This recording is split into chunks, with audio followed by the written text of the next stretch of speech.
Eyebrows जितने भी ऊपर हुए उतनी आंखें भी खुली, है ना। तो उससे किसी को प्रॉब्लम नहीं होना चाहिए। देखिए, जब आप ऐसी फिल्म बनाते हैं, I am talking about Kerala story, तो कुछ लोग होंगे जो आपके अगेंस्ट होंगे।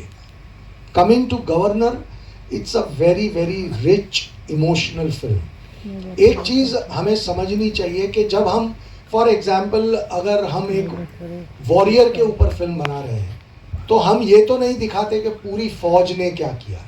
हम ये देखते हैं कि उस लड़ाई में इस एक वॉरियर का क्या कंट्रीब्यूशन था। तो इस भारत की जो फाइनेंशियल इंडिपेंडेंस की सबसे बड़ी लड़ाई, भारत की इंडिपेंडेंस के बाद जो भारत के सामने आया हुआ सबसे बड़ा चैलेंज था, वो लड़ाई लड़ने वाले जो कैरेक्टर्स थे, उनमें से हमें आरबीआई के गवर्नर की वो लड़ाई सबसे स्पेशल लगी। उसमें बहुत इमोशन भी है, बहुत पेट्रियटिज्म भी है, as you must have felt while watching the trailer. और एक अनसंग हीरो जिसके बारे में इतनी बात नहीं होती, उसकी कहानी को लोगों के सामने लाना, ये एक बहुत स्पेशल प्रयास था।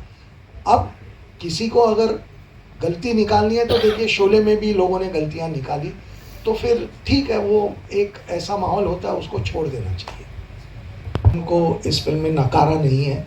कैसे वो कंट्रीब्यूशन आता है ये फिल्म में देखना मज़ेदार होगा। हम यहाँ बता देंगे तो वो आपके लिए एक मज़ा किरकिरा हो जाएगा, बट यकीन मानिए हमने सबके कंट्रीब्यूशन को ड्यू रिस्पेक्ट दी है। Purpose of the film basically, ma'am, is to tell people what has happened. कई बार ऐसा होता है कि हम हमारी हिस्ट्री को बहुत जनरलाइज कर देते हैं। अगर आप किसी को भी पूछेंगे, वो एक रटा हुआ आंसर दे देगा, हाँ 1947 में हम आज़ाद हो गए, फिर 62 में एक वॉर हो गया, 65 में एक वॉर हो गया, 71 में एक और वॉर हो गया। सो हमारी हिस्ट्री हम इसी तरह से याद रखते कि वॉर कब हुआ था, ज़्यादा से ज़्यादा हम पहली बार वर्ल्ड कप कब जीते थे।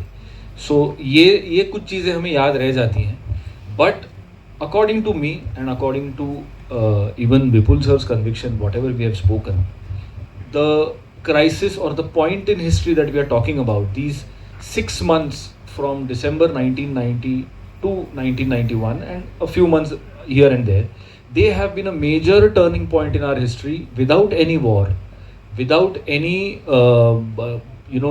nationwide riots, but हम एक कगार पर खड़े थे, कुछ लोग थे जिन्होंने ये फोर्स ही कर लिया और हम लोगों को वहाँ से वापस खींच लिया।